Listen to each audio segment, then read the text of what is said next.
Boku no Hero should just use guns. Seriously, logically it makes sense to just use guns, and while not all characters are susceptible to them, a large part of the cast are. Many of the most deadly villains wouldn't stand a chance against a wave of bullets or a long-range snipe out of sight. Oh, if I touch you, you die.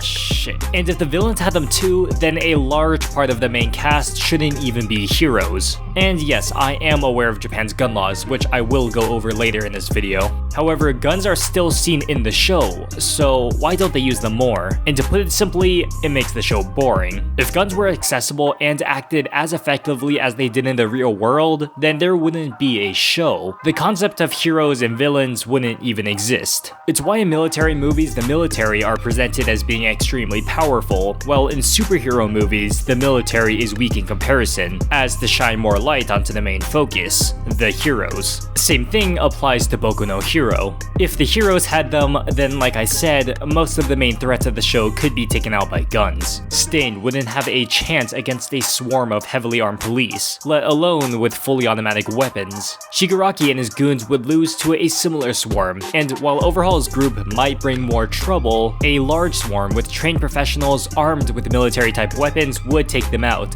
especially if maybe few of the strongest heroes tagged along. Especially if the heroes that accompany them in the raid were also armed. Imagine, instead of sending a bunch of heroes, a Navy SEAL-like team just pulls up. It's literally over. Not to mention snipers as well. Seriously, what are any of the characters gonna do against a snipe from out of sight? They can't, it's literally just GG. There's a reason why Deadshot was mentioned by Talia al Ghul to be someone that's scarier than Justice League, even if he's technically cannon fodder. Because even in DC, one good sniper shot can take out about 60% of the cast. 95% of these characters in Boku no Hero aren't fast enough or are durable enough to live a wave of bullets or a snipe to the head. If the villains were to attack UA, like they did multiple times, with guns, especially assault rifles, the villains, let's just say...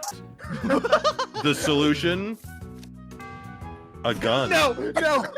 Most of these characters are honestly kind of weak. They can only be considered decently strong when you compare them to other people fighting with only their quirks. There would be no 1,000,000% Deku if Roid Rage over here had a Glock. It'd just be dead Deku. And no, this doesn't make the show bad. I'm just pointing out something that I think have crossed people's minds. And I can feel your assaults from here, so don't worry, I'm going to be addressing some of the main counter-arguments towards the end of the video. However, I want to at least address the most common counter-argument here, being Japan's gun laws being too strict to even acquire guns. Attempting to acquire a gun in Japan is significantly more difficult when you compare it to the US. In 2017, the estimate of civilian firearms was 0.3 for every 100 people in Japan, while in the US, it was 120.5 for every 100 people. So it's unrealistic that every hero and villain will own a gun. However, it isn't unrealistic that many of the villains would have these guns. Having these weapons, as I previously mentioned, would make most of the heroes obsolete. So what's your quirk? Oh, well, I can float.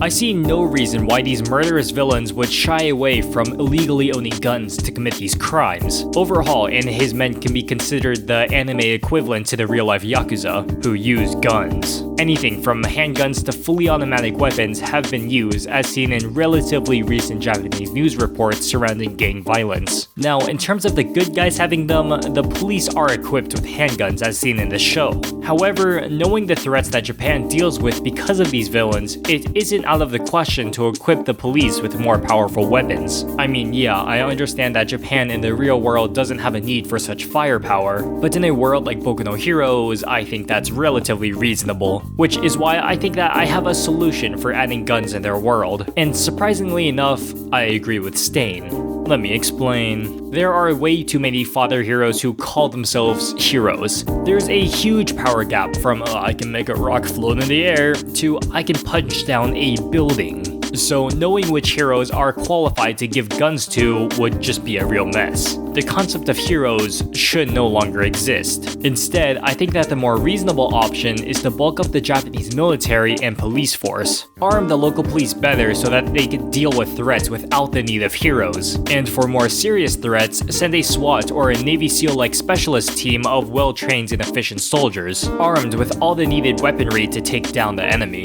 Now this is where heroes can come in. Those with quirks that can support or are just as useful as powerful weaponry can be a part of this squad as well. Imagine Aizawa with a gun against someone who relies on their quirk, basically bringing fists to a gunfight. There won't be any big fun battle, it's in and out, get the job done. And it's mainly for that reason that guns aren't as prevalent, because that's boring. And now for the counter arguments, and I'm not gonna spend too much time on each one and animating new scenes for all of them because there's a lot. Let's start. Characters can outspeed or are too durable to be hurt by bullets. No, that isn't true. I don't think the majority of you have seen a live bullet fire. They are faster than sound and do crazy damage, especially if we're talking about a fully or semi-automatic rifle. People brought up power feats by some of the heroes and villains. However, 90-95% of the cast would go down to our previously mentioned specialist teams by a snipe to the head or a full round of bullets. There's armor that can block bullets and Momo can make them.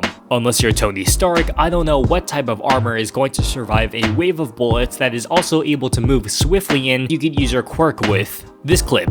This is evidence. I want to say that this is just BS, no way should these bullets be missing so close in an enclosed area. It looks like these guys just have stormtrooper level aim. However, if you want to say that Deku can outrun almost point blank bullets, then fine, guns still take out like 95% of the cast. What about Nomu? I'm certain if Japan equipped its special forces like I said to in this video, like they should if they live in a world like this, Nomu would struggle. And even if he did beat the people with guns, the special forces as I mentioned earlier still include heroes. Just the strongest ones like All Might and Endeavor who could take on Nomus. Mustard used a gun and he still lost. He used a revolver in combination with his quirk, which can be effective, but if he was just carrying around a SMG type gun, then he would have probably surely won. How come Pro Hero Snipe isn't just destroying everyone? I don't know, if I'm gonna be completely honest, I feel like that's just an oversight by the writers. Also, Momo can make a cannon, I don't see why she can't make a gun. And that's about it. I'm not saying that guns are the key to everything, since a solid amount of characters will be able to counter the usage of guns. However, I still feel like the points I made stand. The police and certain villains should realistically have guns. Guns of varying levels can eliminate most of the cast. The Japanese police force and military should be reworked, and if they did this it would be more effective but definitely significantly less interesting to watch. And also, no, not having guns does not lower the quality of the show. Stop being salty. Jeez.